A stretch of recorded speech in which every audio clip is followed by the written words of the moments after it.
الحمد لله نحمده ونستعينه ونستغفره ونؤمن به ونتوكل عليه ونعوذ بالله من شرور أنفسنا ومن سيئات أعمالنا من يهده الله فلا مضل له ومن يضلل فلا هادي له ونشهد أن لا إله إلا الله وحده لا شريك له ونشهد أن سيدنا ومولانا محمدًا عبده ورسوله صلى الله تبارك وتعالى عليه وعلى آله وأصحابه وذرياته أجمعين. أما بعد فأعوذ بالله من الشيطان الرجيم. بسم الله الرحمن الرحيم.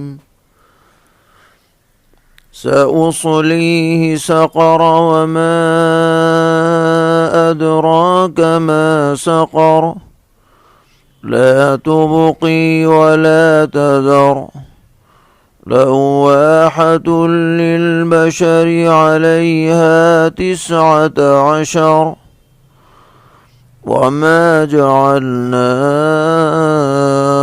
أصحاب النار إلا ملائكة وما جعلنا عدتهم إلا فتنة للذين كفروا ليستيقن الذين أوتوا الكتاب ويزداد الذين آمنوا إيمانا ولا يرتاب الذين أوتوا الكتاب والمؤمنون وليقول الذين في قلوبهم مرض والكافرون ماذا أراد الله بهذا مثلا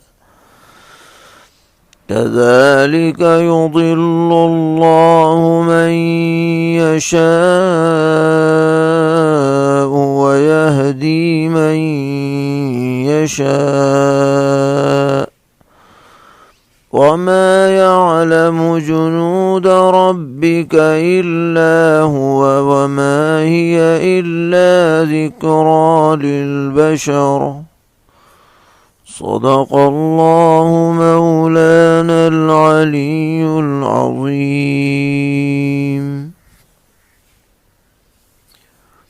پچھلی آیات میں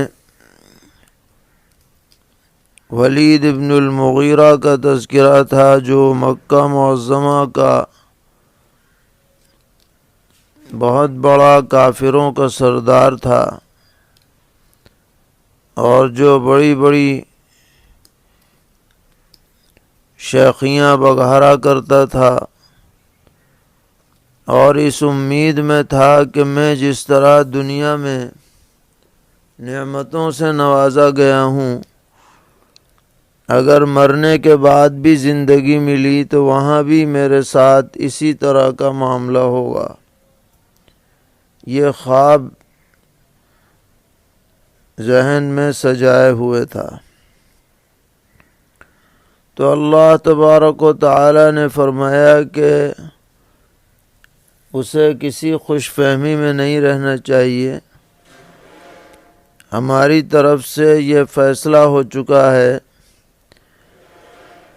کہ اسے نعمتیں تو کیا ملتی، دہکتی ہوئی آگ میں اسے ڈالا جائے گا،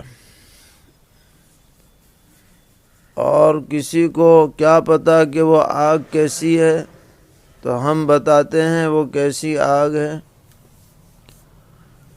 ایسی خطرناک اور بھیانک آگ ہے کہ وہ کچھ بھی چھوڑے گی نہیں، سب کو صاف کر دے گی، اور وہ آدمیوں کو جلا ڈالے گی۔ بڑی ہی خطرناک آگ ہے جو جہنم میں اللہ تعالیٰ نے کفار کو سزا دینے کے لیے دہکائی ہوئی ہے۔ سرور عالم حضرت محمد مصطفیٰ صلی اللہ تعالی علیہ وسلم نے فرمایا کہ یہ جو دنیا کی آگ ہے، اس کے مقابلے میں جہنم کی آگ 69 گنا زیادہ جلانے کی طاقت رکھتی ہے۔ اور ایک دوسری روایت میں پیغمبر علیہ السلام نے فرمایا کہ یہ جہنم کی جو آگ ہے،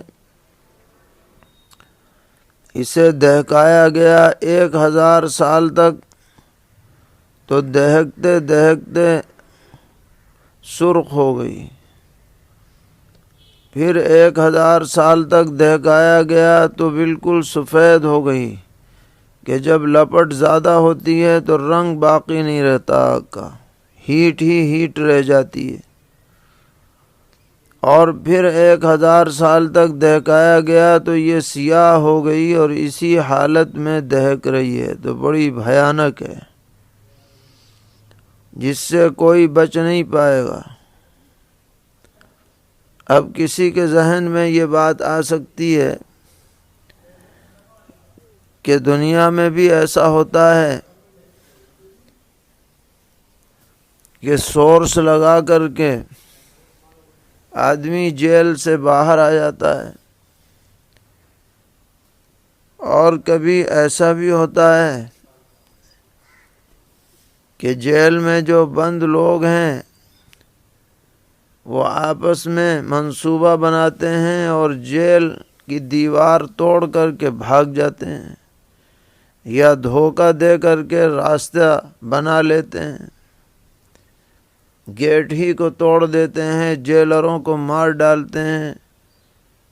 بہت سے واقعات دنیا میں اس طرح کے پیش آ چکے۔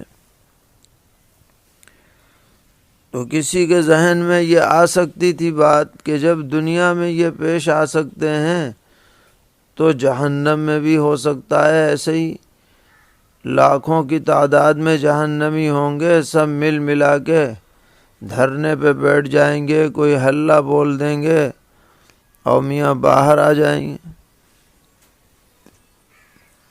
تو اللہ تعالیٰ نے فرمایا کہ اس خیال میں نہ رہنا کہ کسی طرح سے تم بچ سکتے ہو، کیونکہ ہم نے اس جہنم پر 19 دروغہ مقرر کر رکھے ہیں، 19، اور یہ دروغہ بھی انسانوں کے اندر سے نہیں ہیں کہ تم جیسی طاقت ان کے پاس ہو، بلکہ یہ دروغہ سب فرشتے ہیں، اور فرشتے کی طاقت کا کیا ٹھکانہ، ایک ہی فرشتہ دنیا کو تہس نہس کرنے کے لیے کافی ہے۔ سیدنا حضرت جبرائیل علیہ السلام کو اللہ تعالیٰ نے بھیجا تھا قوم لوط کی بستیوں کو الٹنے کے لیے، تو ایک پر سے ساری بستیوں کو نیچے سے اٹھا کر آسمان تک لے جا کے الٹا لا کے پٹخ دیا،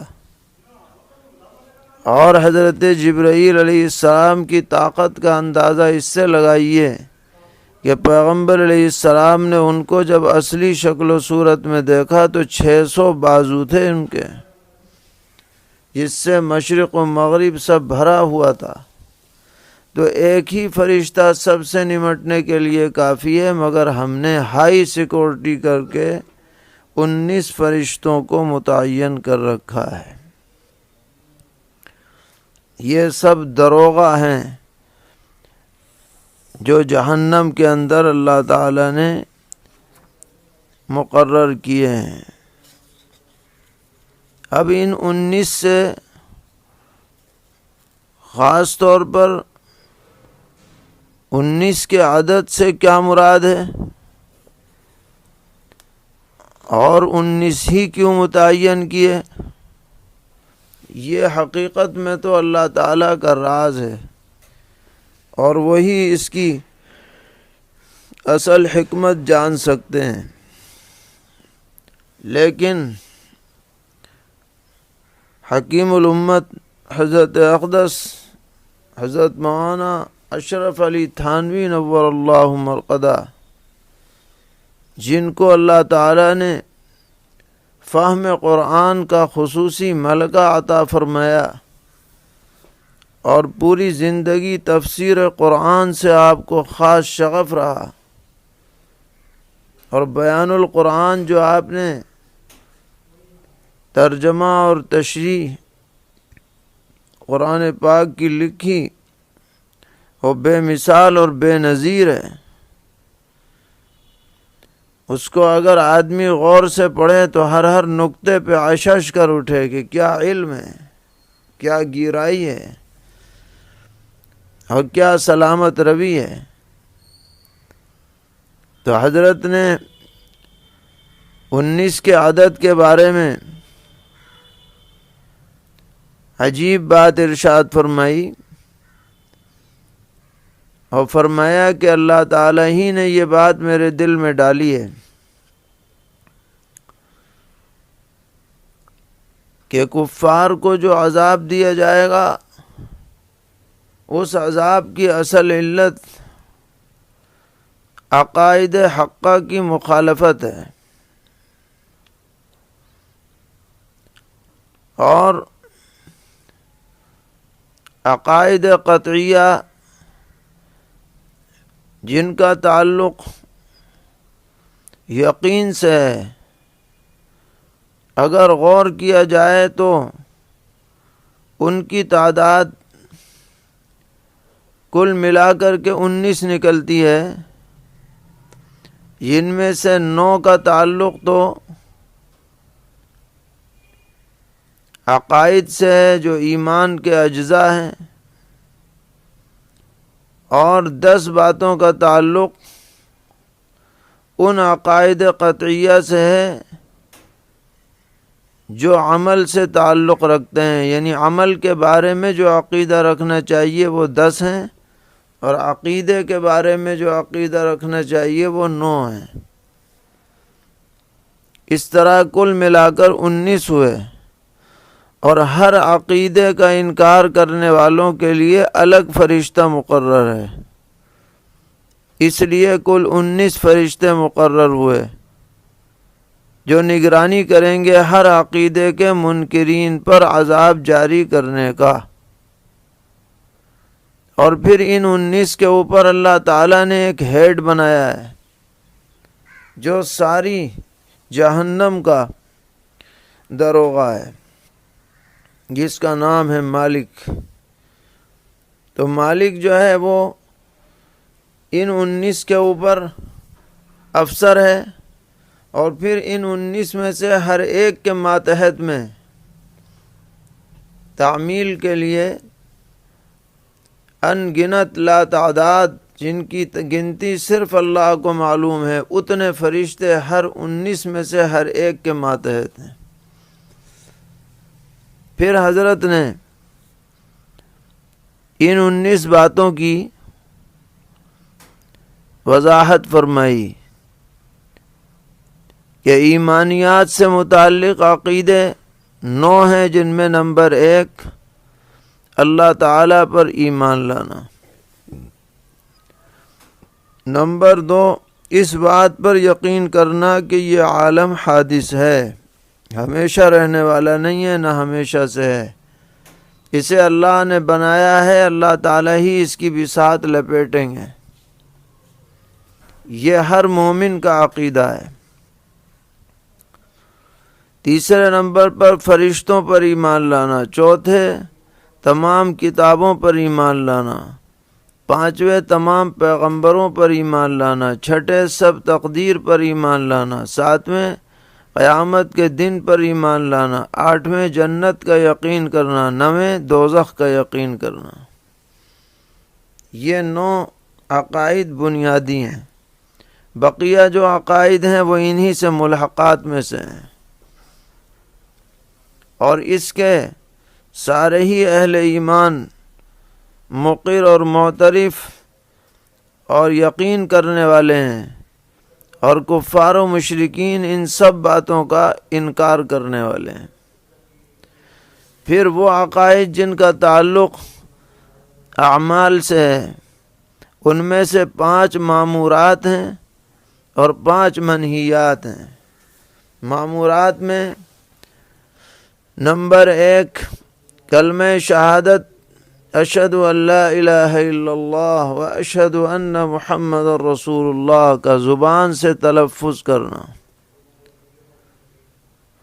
نمبر 2 نماز پڑھنا۔ نمبر 3 زکوٰۃ دینا۔ نمبر 4 روزے رمضان کے روزے رکھنا۔ نمبر 5 بیت اللہ شریف کا حج کرنا۔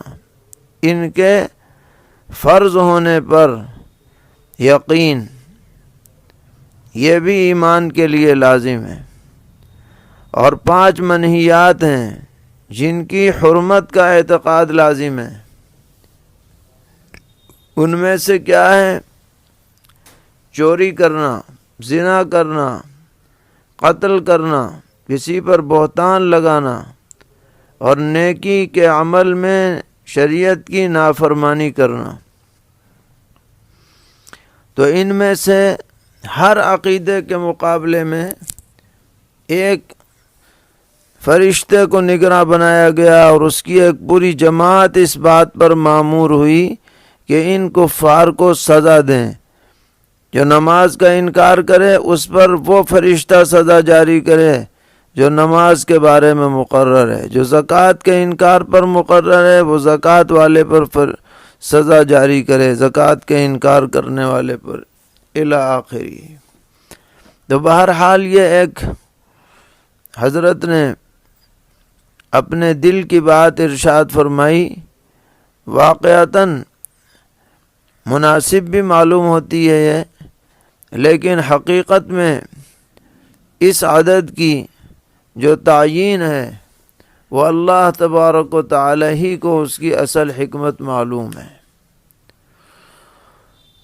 اور فرمایا کہ یہ فرشتے سب اللہ تعالیٰ کے حکم کی تعمیل میں لگے ہوئے ہیں، اور ہم نے جو یہ 19 کا عدد بیان کیا اس میں بھی ایک بڑی آزمائش ہے کہ کون اس عدد کو قبول کرتا ہے بلا چون و چرا، اس کے حق ہونے پر یقین کرتا ہے، اور کون مذاق اڑاتا ہے۔ چنانچہ کفار و مشرکین جب انہوں نے 19 کا عدد سنا تو مذاق اڑانے لگے کہ ارے یہ کیا بات ہے، یہ تو ہمارے 2 آدمیوں کا مقابلے کے لیے 19 کافی ہیں، 19 کے مقابلے کے لیے 2 آدمی ہمارے کافی ہیں، کیونکہ وہ اس زعم میں تھے کہ ہم میں سے ہر آدمی 10 کا مقابلہ کر سکتا ہے۔ تو بعض کفار نے یہ کہا بھی کہ کیا پریشانی ہے، ہم تو 2 ہی آدمی ان سے نمٹ لیں گے، ایک 10 سے نمٹ لے گا، ایک 9 سے نمٹ لے گا۔ لیکن جو اہل ایمان ہیں اور جو اہل کتاب برحق رہے ہیں پہلے، وہ ضرور یقین کریں گے کہ ہاں اللہ تعالیٰ نے جو 19 کا عدد ذکر فرمایا یقیناً یہ 19 ہیں، اور بڑے پاورفل ہیں اور طاقتور ہیں، جن کو کوئی پچھاڑ نہیں سکتا، جن کی گرفت سے کوئی باہر نہیں جا سکتا۔ تو جن لوگوں کے دل میں ایمان ہوگا وہ بغیر کسی تردد کے اسے مان لیں گے، لیکن جن کے دل میں بیماری ہے، روگ ہے، نفاق ہے، کفر ہے، شرک ہے، اس کی غلاظت اور گندگی ہے، نجاست ہے، وہ پہلے بھی انکار کرتے رہے، اب بھی انکار کریں گے۔ اور بھئی حقیقت میں تو اللہ تبارک و تعالیٰ کے ہاتھ میں ہے، وہ جس کو چاہے ہدایت عطا فرمائے اور جس کو چاہے گمراہ کر دے، سب چیز اس کے قبضہ قدرت میں۔ اور فرمایا کوئی تعجب نہ کرے کہ فرشتے کتنے ہوں گے، کیسے ہوں گے، اللہ کو پتہ ہے کتنا بڑا اس کا لشکر ہے۔ آپ خود اندازہ لگا لیجئے کہ آج کی تاریخ میں دنیا کی آبادی تقریباً 8 ارب کے قریب پہنچ رہی ہے، اور ہمارا یہ یقین ہے، عقیدہ ہے کہ ہر انسان پر 2 دن کے 2 رات کے 4 فرشتے کرامن کاتبین نگرانی کے لیے مقرر ہیں۔ اب 8 ارب کو اگر 4 سے ضرب دو تو 32 ارب تو صرف یہی فرشتے ہو گئے جو انسانوں کے اعمال کو لکھنے پر مامور ہیں۔ پھر وہ فرشتے جو بادلوں پر مامور ہیں، ہواؤں پر مامور ہیں، انسان کی حفاظت پر کیا ہے مامور ہیں، آسمانوں پر مامور ہیں، پہاڑوں پر مامور ہیں، اور جناب جو 7 آسمان ہے وہاں پر ان کی ڈیوٹیاں لگی ہوئی ہیں۔ کتنی بڑی تعداد ہے۔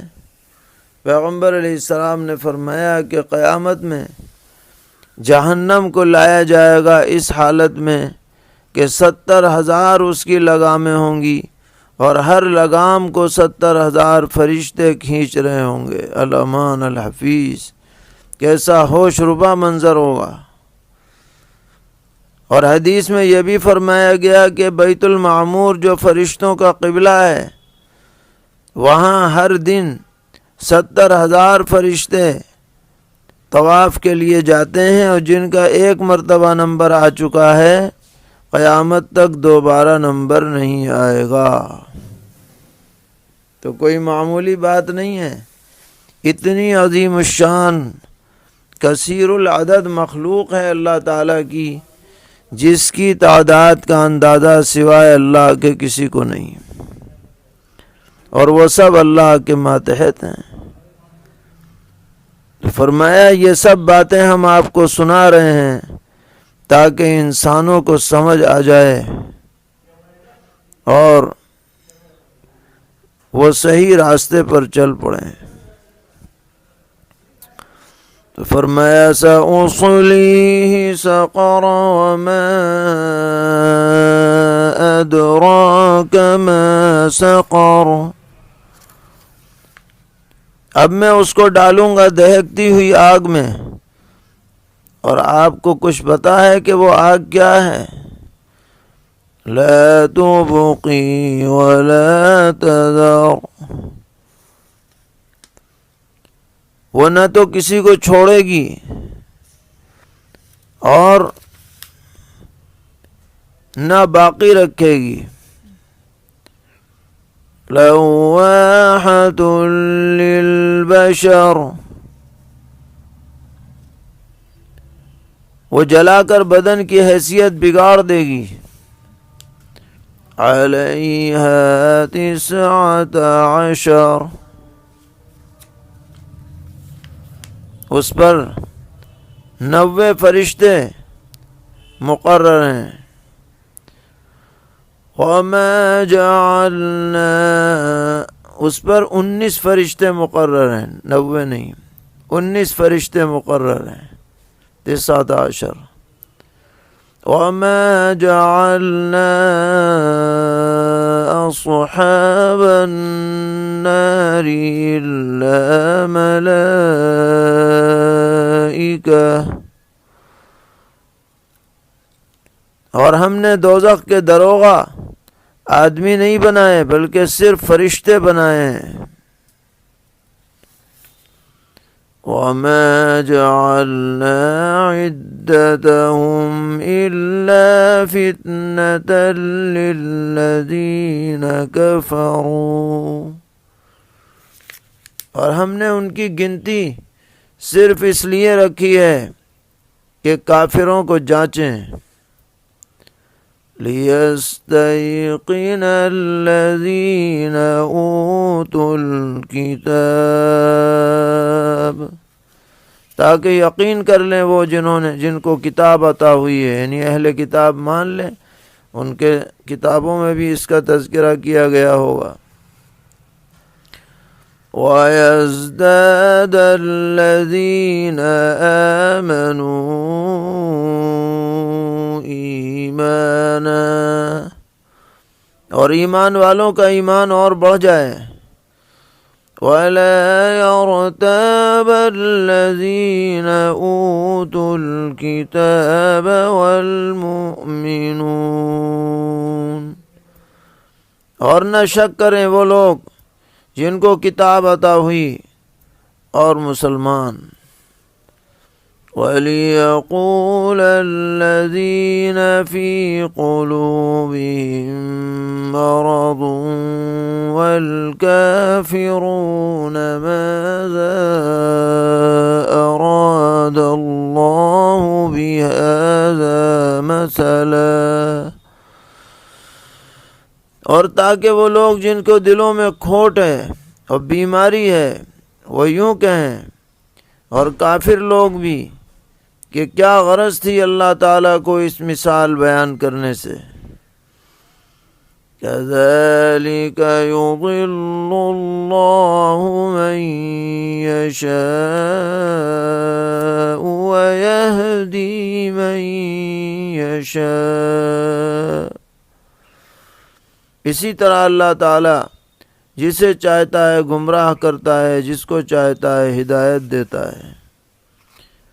وَمَا يَعْلَمُ جُنُودَ رَبِّكَ إِلَّا هُوَ، اور نہیں جانتا تیرے رب کا لشکر مگر وہ خود ہی، یعنی اللہ ہی کو سب پتہ ہے کتنی تعداد ہیں، کہاں پہ ہیں، کیا کر رہے ہیں، کیا ان کی ڈیوٹی ہے، صرف اللہ ہی کو پتہ ہے.